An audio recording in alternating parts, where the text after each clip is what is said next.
Yes, sir. And welcome to 2026. I'm your boy Beezy. I'm gonna let you introduce yourself this week. What? You got a what? It's Stone King Steve Austin, and in 2026, I'm opening up a can of whoop ass on the entire wrestling podcast scene. What? Dump a mud hole So, in every last one of you mealy mouth son bitches. what? We got Stone Q Steve Austin in this bitch. And what we're doing today is a little bit of a special edition episode.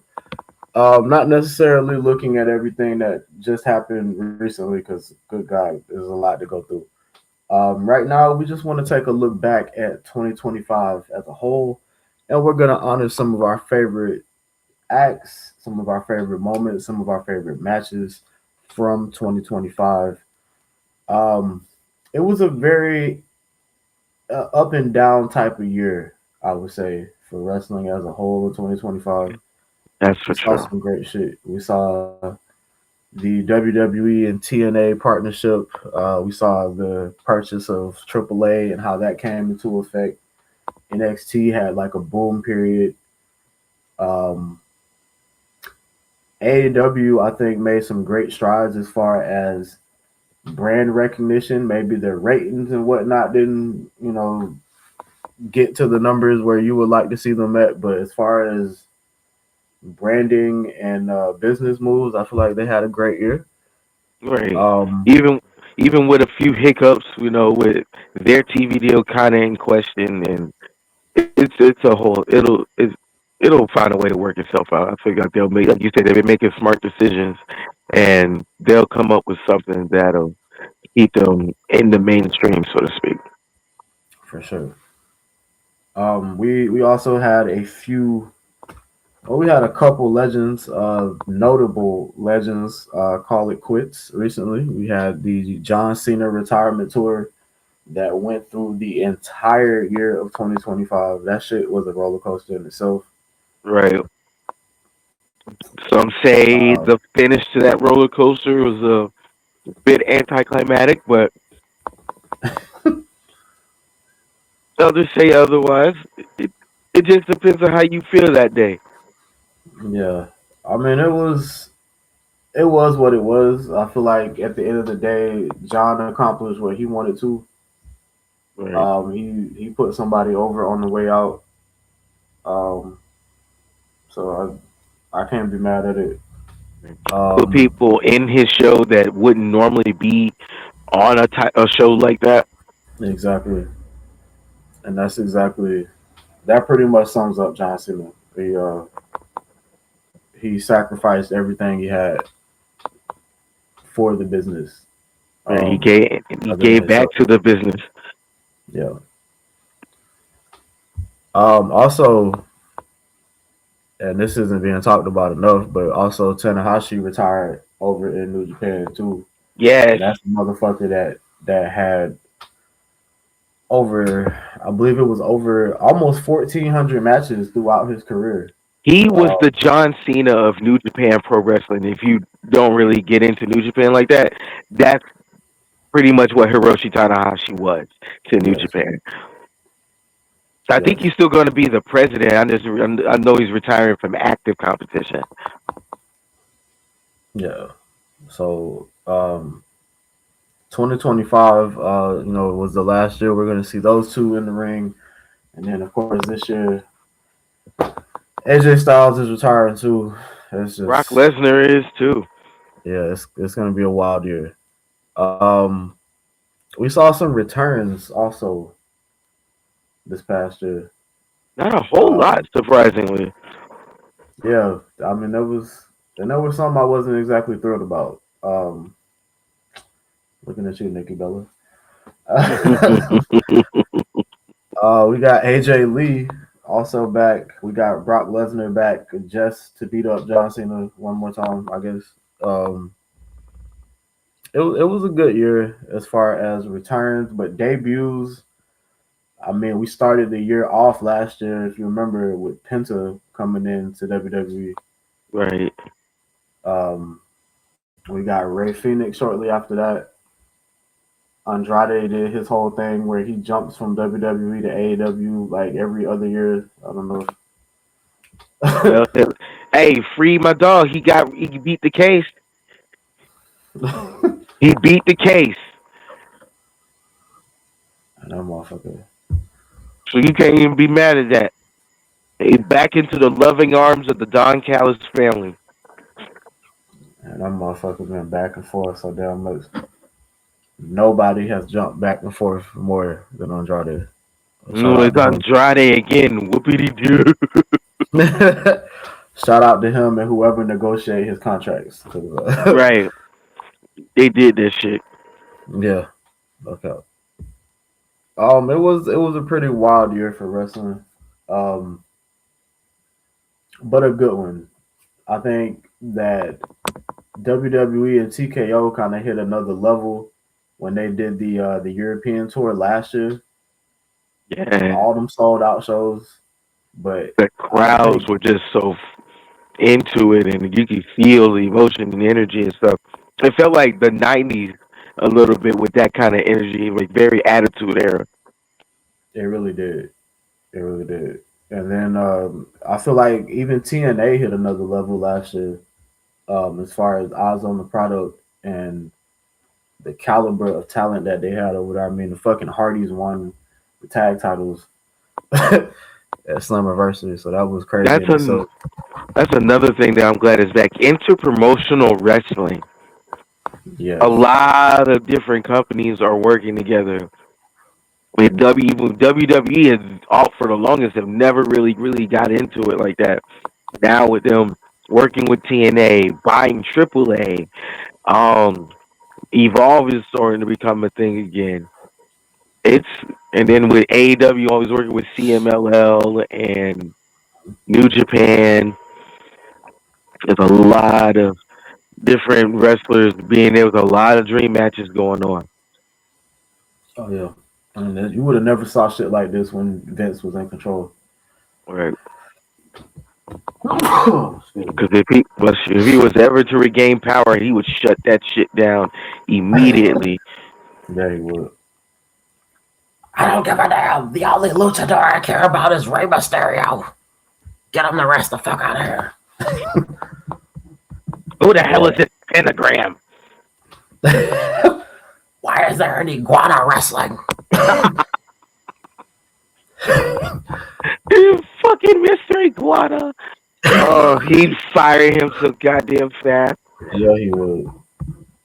But Or, all in all, 2025 was one hell of a year. And what we're gonna do right now is just honor some of our favorites from the year, and we're gonna get it started with a category that kind of a tough one because of the year that was had in tag team wrestling. It was kind of underwhelming.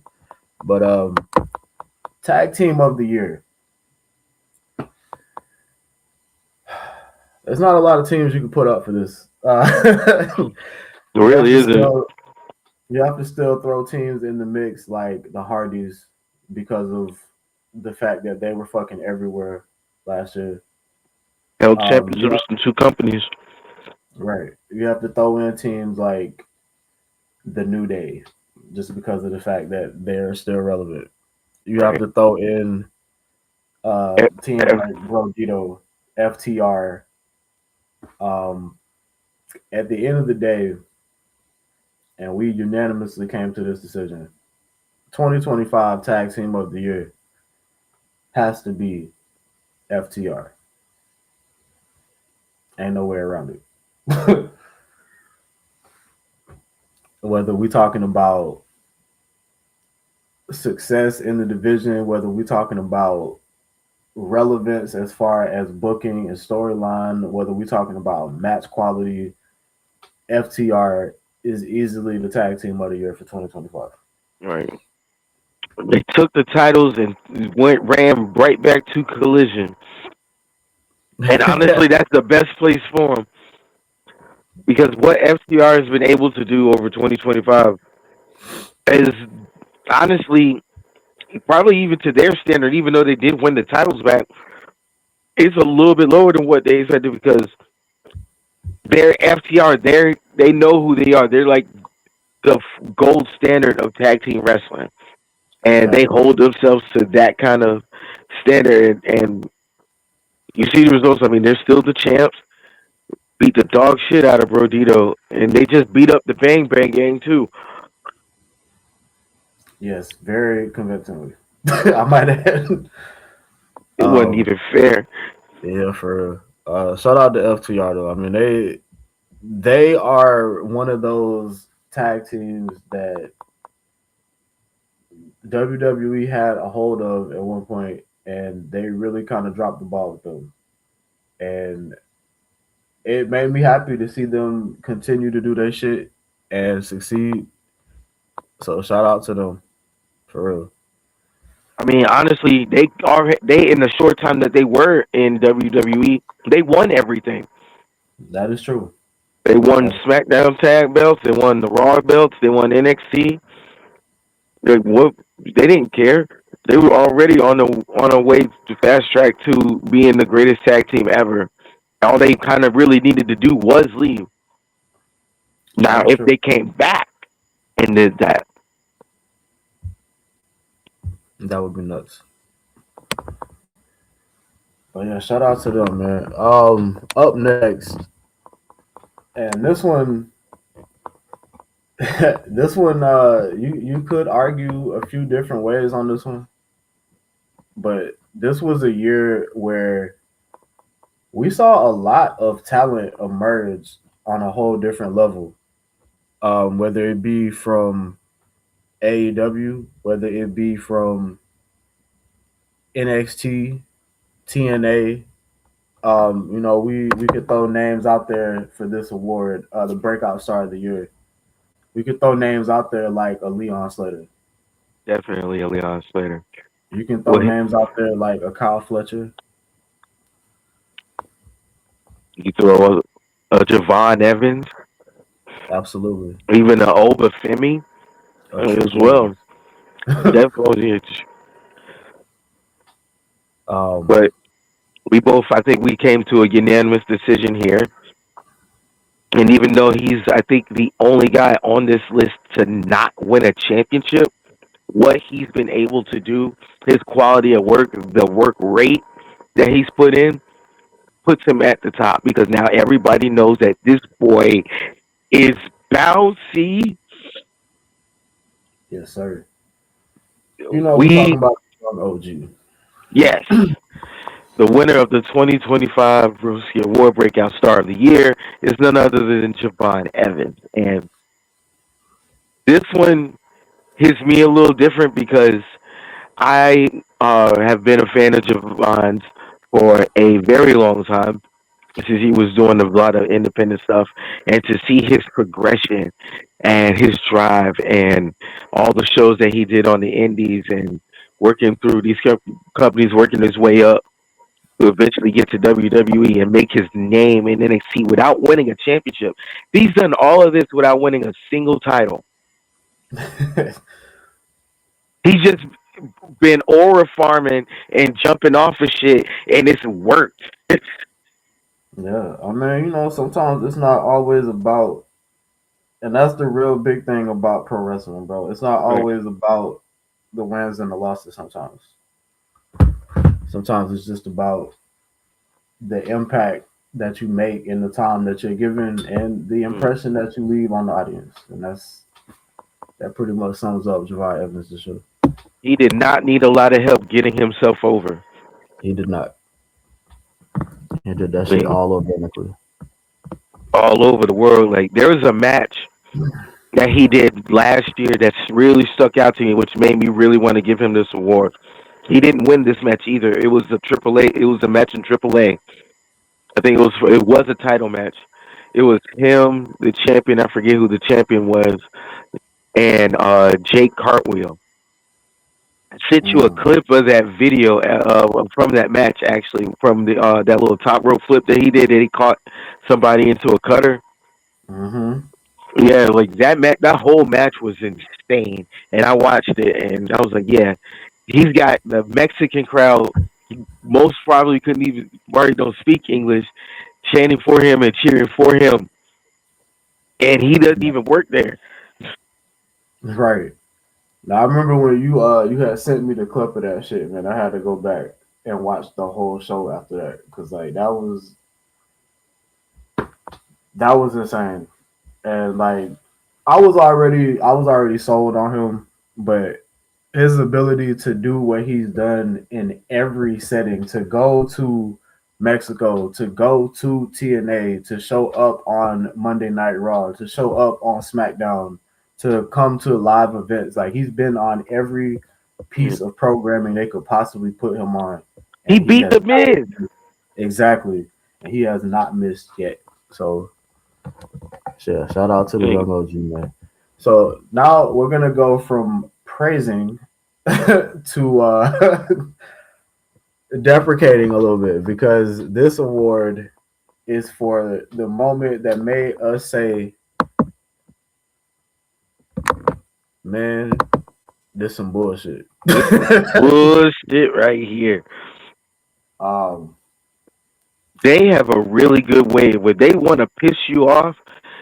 WW professional wrestling as a whole can really piss you off if you let it, and sometimes it gets the best of me. Because when it comes to professional wrestling, I really love the sport. I wear my heart on my sleeve about it. So when TNA do some bullshit, when Triple H do some bullshit, when Tony Khan do some bullshit, I'm gonna say something. facts, y'all, and I'll tell you when he says this man is not bullshitting, bro. I remember like the one moment that I always will remember, bro, like when we watched WrestleMania 33 together, Yeah.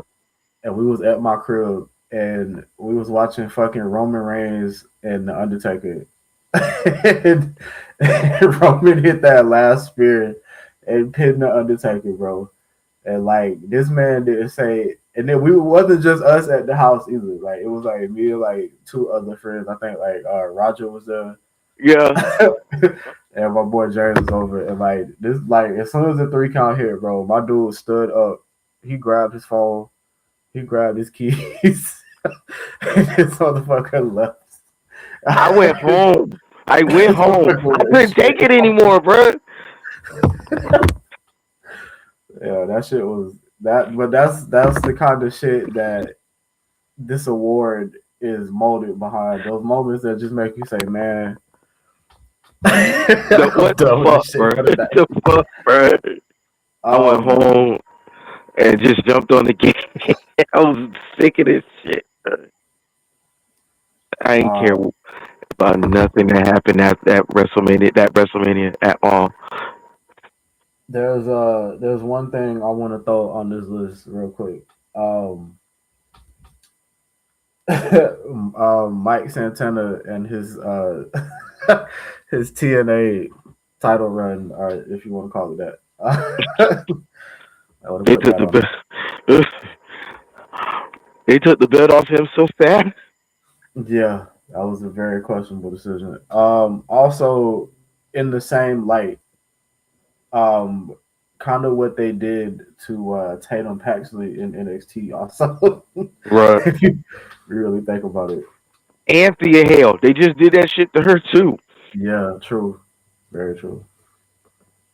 I noticed that the titles are moving kind of a little more rapidly in NXT though. They're not really so big on long title reigns over there anymore. So we'll We'll see get into that in the next episode. for sure. I can also tell you, the entire WrestlePalooza event was some bullshit. Um, we got Brock Lesnar basically recreating SummerSlam 2012, or was it 20? I thought I it was always get the year 14. mixed up. 2014, whenever it was, when we beat Shaw Johnson. So we got a repeat of that and didn't see Brock again since. We got fucking Nikki Bella for some reason. We got basically what happened was we ended up with like 4 matches. Somehow they made stretch into almost 3 hours. And honestly, the best part of it was AJ Lee's return. still can't believe ESPN charged people 35 U.S. American dollars for that bullshit. You know what though? The only reason I didn't complain was because the ESPN streaming app is actually pretty dope.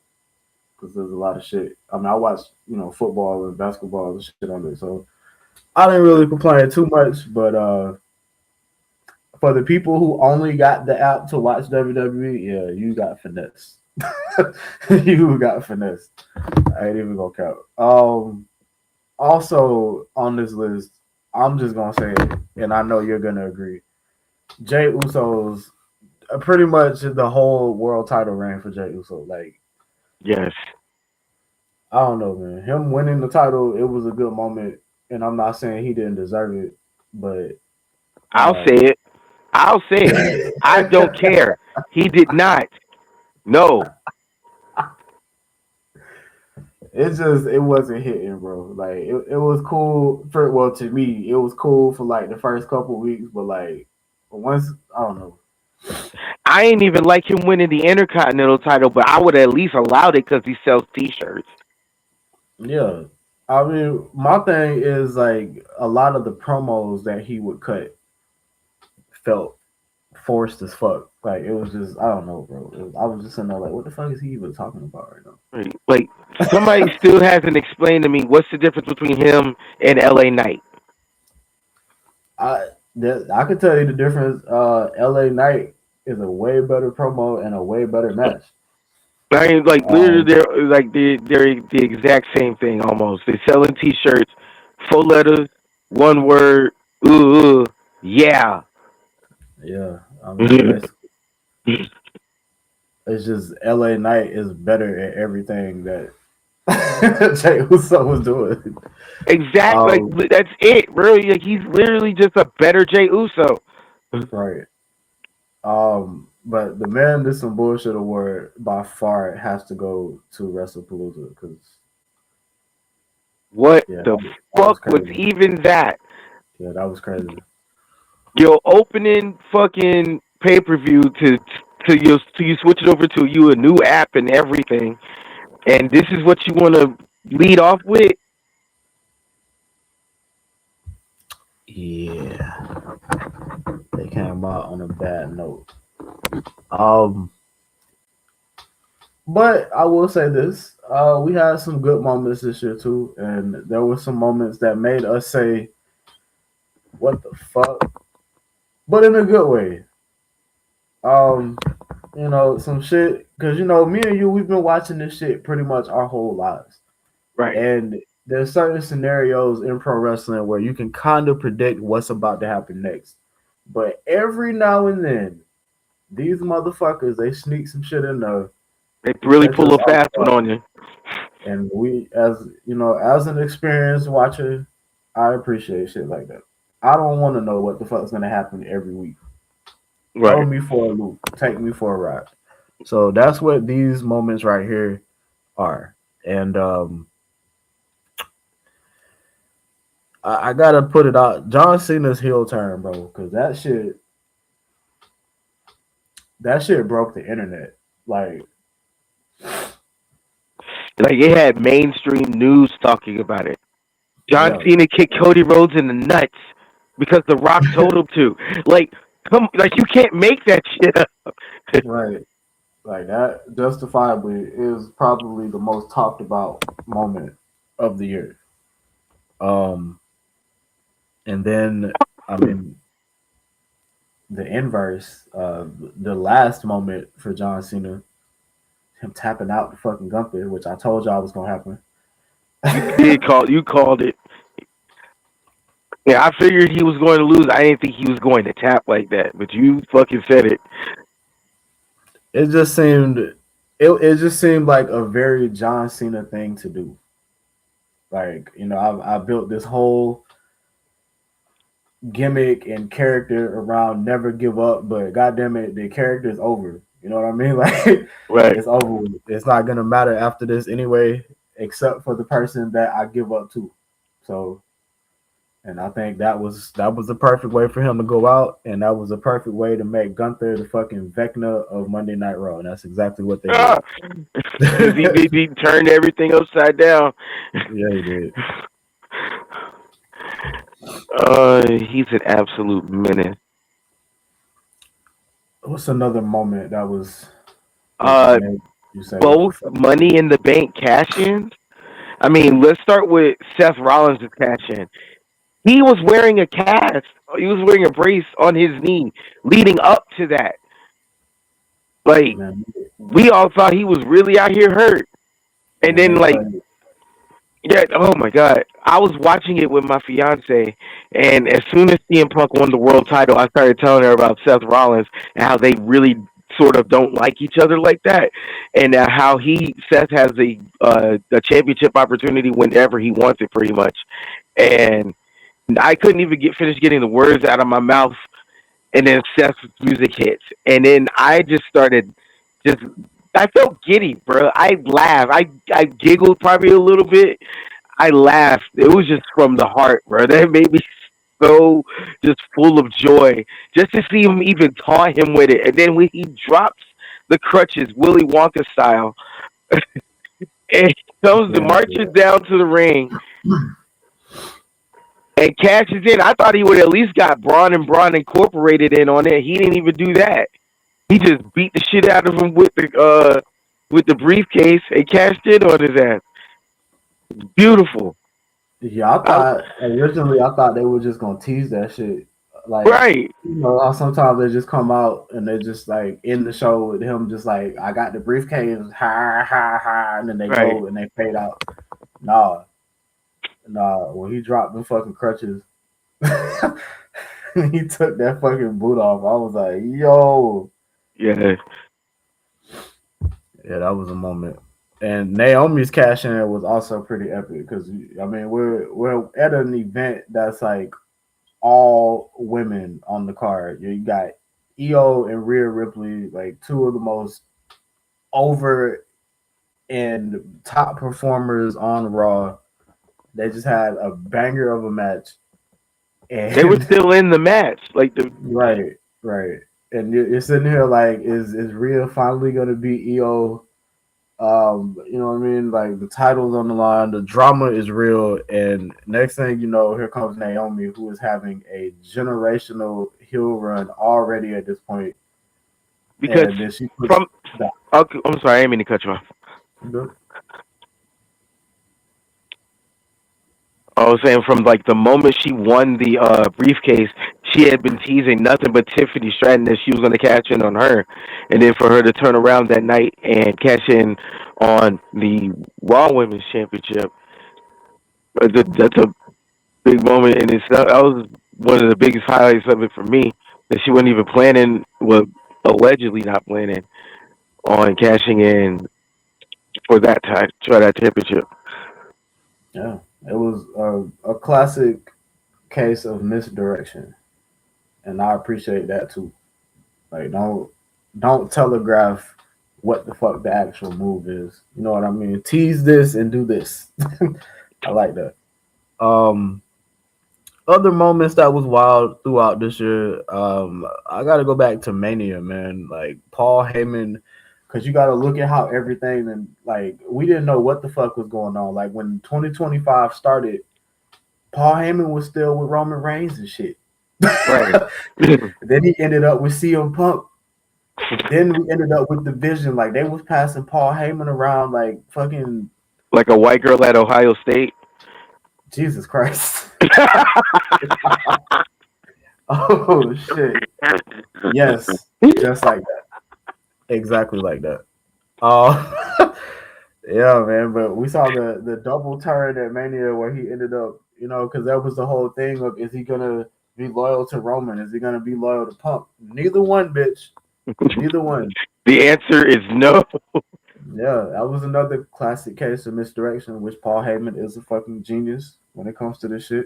Of course he is. He's this Um, generation's Dusty Rhodes. He's Absolutely. that good as far as the wrestling mind. Yeah. Yeah. So, I mean, I think that was a huge moment when it happened, it was a huge moment. But now looking back at it and looking at what has become of the Vision storyline, that was a really big moment for Lashley. But the what the fuck moment, it has to go. It's got to go to Seth Rollins cash in, bro. Right. That was crazy. It was banana. He Willy Uh, Wonka all of us. The yeah, only thing he didn't do was the little front roll at the end of it. All right. So now we go from the moment that made us say what the fuck to moments that made us appreciate female wrestling on a whole nother level. Female wrestler of the year.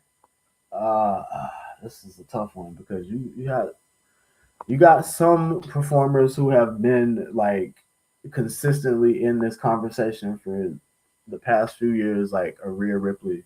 Right.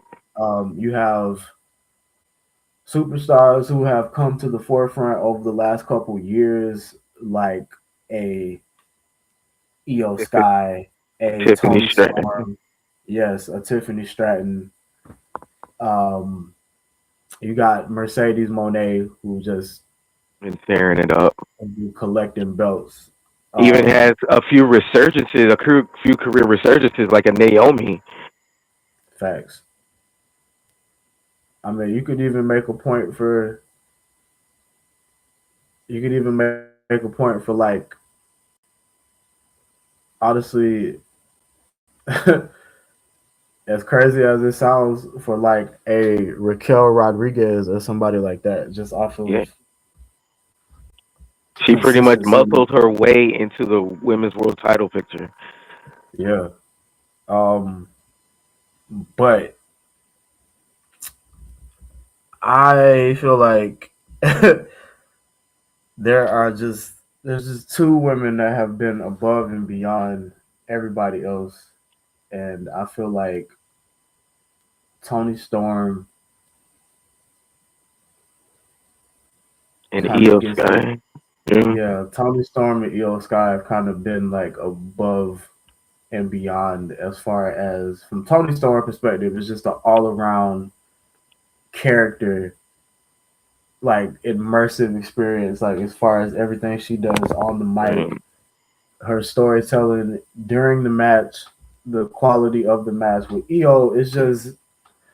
I mean, you got a chick that barely speaks fucking English, Right. like, and she's just able to get over organically off of her wrestling ability Mm. and It does and help to jump off of a steel cage with a trash can on this your head.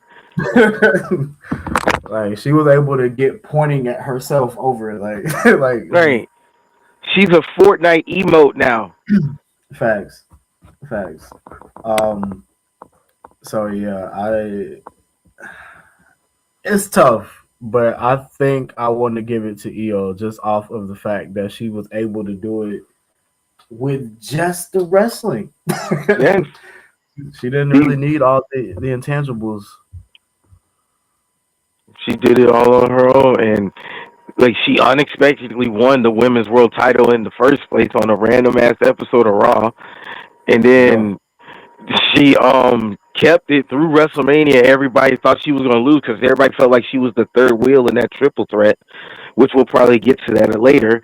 Um, but not only did she hold the title through WrestleMania, it took a cash in for her to lose it because she was probably gonna beat Rhea again.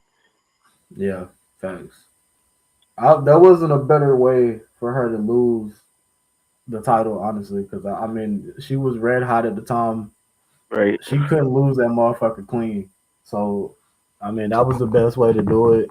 And then everything she's done since then. I mean, she just started this year off with a fucking women's tag title victory.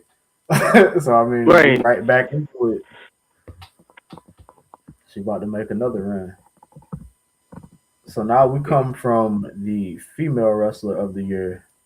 And I'm gonna kind of let you take the reins on this one, but it's the male wrestler of the year.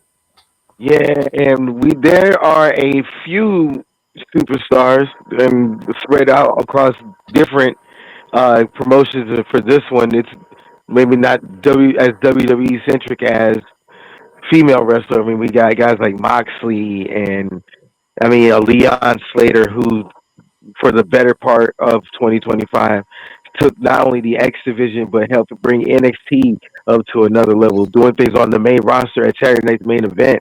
Um, John Moxley being John Moxley, he won the IWGP and AEW World Championship last year, and then Yeah, finished last year by winning the Continental Classic. yeah. I mean, on terms of accolades, you really can't have a bigger year than that because I don't think there's only one other person that can say that they won like two promotions world titles last year, Right, and that is Trick Williams. right. I mean, then you gotta on the more WWE side of it, I mean, there was CM Punk who really showed why he is still arguably the best in the world. But the person who I feel like should get this award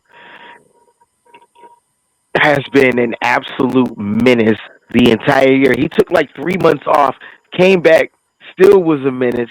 Even more so, he retired two legends in 1 year and won the World Heavyweight Championship in the process. And I know The who you talk about, so I'm gonna give him another stat real quick because and they kind of touched on this on Raw Monday, but Gunther has not lost a televised non-title singles match in his entire career so far. He's 33-0 in televised singles matches, non-title, which is that's fucking nuts. that's nuts. So with that being Luther on said, TV, you know who's winning. Daring General Gunther. yes, sir, male superstar of the year, and I mean it's kind of fitting. I mean he started the year out. I mean he was the world champion. Right. It He would not ended the surprise year. me if he won the Rumble this year. It would not. I mean he hasn't. That's like the one thing he hasn't done as a single star yet. He's already won the King of the Ring. You know what I mean? He's already won the world title. He's been the Intercontinental Champion. Like, I mean, at this point, it's just like the Rumble and the U.S. title, and there's nothing else for him. Right. But yeah, shout out to Remember, Gunther. retired Goldberg, sat his fucking ass down. Yeah, and then it wasn't even 6 months later he retired John Cena right after that. Like, Right. crazy. Good riddance to both of them. No, I'm just playing. But fuck Goldberg. No, No, definitely a good riddance to Goldberg. I ain't playing about that. I feel like he should have retired like 5 years ago. Like, I ain't even joking about that shit. But that's another conversation for another time. Shout out to Gunther, man. And last but not least, for 2025, we put a ending to this, we got to talk about the match of the year, right? What was the absolute best match of the year for 2025? There's been so many good matches this year. Um, the 2025 Iron Survivor Challenge was fantastic.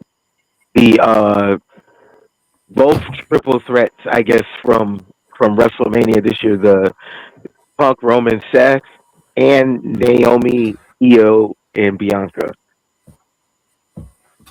Yeah, man. WrestleMania, they really outdid themselves with the way that the matches were set up. Freaking John That Moxley versus Hangman. yeah, that was fire too. That was fire. And I think it was a lot of the shit that happened around that match too that made it even more special than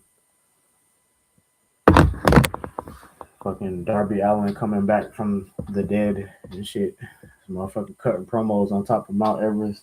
This man really climbed the tallest mountain on the planet and planted an AEW flag on it. I'm surprised he didn't jump off that bitch. I wanted him to coffin. That would be the best coffin drop of all time.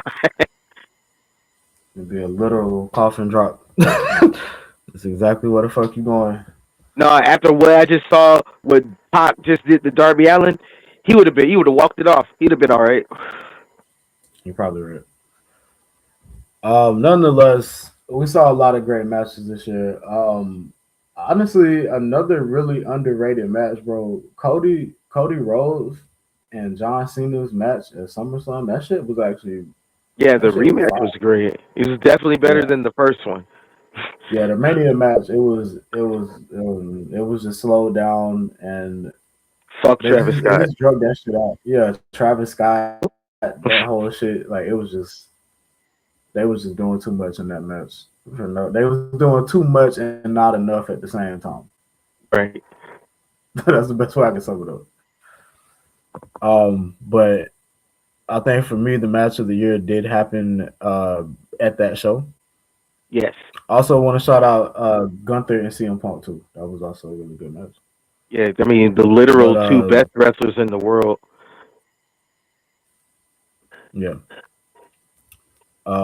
But match of the year to me was definitely the women's triple threat at Mania, Yeah, and we kind absolutely. of touched on that. We talked about EO a little bit earlier, but she was, she was the third wheel, right? Like it was all Right. Bianca and Rhea, button heads. They used that in the promos where they kept like pushing her out the way, and that's what kind of made me think she was gonna win in the first place. I was like, okay, so I see how they playing this up. So I could see it ending in some kind of scenario where it looks like one of them's gonna win, and that's exactly what happened. That's exactly how it went, and it couldn't have played out any better. Right. The right person won the match. Yeah, and she took that momentum all the way through the year.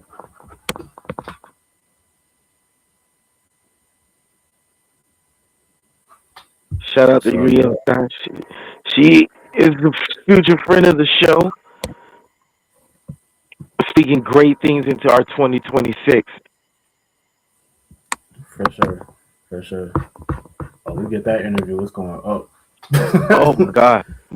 Actually, Oh, but it's gonna go man, crazy. 2025 was a hell of a year for wrestling. It was a hell of a year for us. Yeah. We started this shit in the middle of 2025 in the summertime. So I mean, this will be our first like full year doing this, and I'm excited. We got some good shit on the horizons. Y'all gonna see we coming out with the basically like a season premiere type shit coming up next week. Um, Yeah. we're gonna have there's gonna be new graphics. There's gonna be new merchandise. There's gonna be y'all might see some ads and shit pop up here in a little bit. You're gonna see some guests pop on this motherfucker. Like it's about to be a great year for us. It's about to be an even better year for wrestling as a whole, and I can't fucking wait. Yeah. And there you have it, boys and girls. The first annual BWO Broskii Awards. And as always, I want to wish y'all the best, and I'm going to leave the final word to Stone Q Steve Austin. As we embark and get ready to go through 2026, uh, let me take this time to say that I would like all of the fans that if you really love wrestling like you say you do, support indie wrestling. Um, Yes, I can't stress enough how indie wrestling is, how important it is. I mean, that's how you get a guy like a Javon Evans all in the main roster now. Like, that's why I'm like, guys like me and Brody are in shock about seeing what he can do because we've seen him for a while. We know what he can do. Like, support indie wrestling. You can see these guys on their come up. Watch them grind. Watch them get better. You'll be able to appreciate it and at least lead to a better appreciation for the sport that we all love. Facts. And shout out to my indie folks too. Shout out to Eric Academia. Shout out to Argus Artois. Shout out to shit, it's a bunch of y'all. Shout out to Bojack. I'm gonna get all Yeah. y'all on this motherfucking show. So y'all make sure y'all make sure y'all tap in. We about to have a hell of a year. Uh, I Shout out am to. busy. I'm gonna give a shout out to Maine Premier Wrestling MPW. Maine has a really really big indie wrestling thing. I'm actually friends with a couple of wrestlers. I'm friends with a couple of promoters on Facebook. So shout out to everybody that's enjoying and grinding in indie wrestling. So yeah. Hell yeah. I gotta get to Maine this year too. We gotta make that happen also. Oh man, it's a That's not vibe up another here, man. conversation for sure. Again, I'm busy. That's Big Q. We Know are it. those with opinions. We'll see y'all for the next season. Right. Later.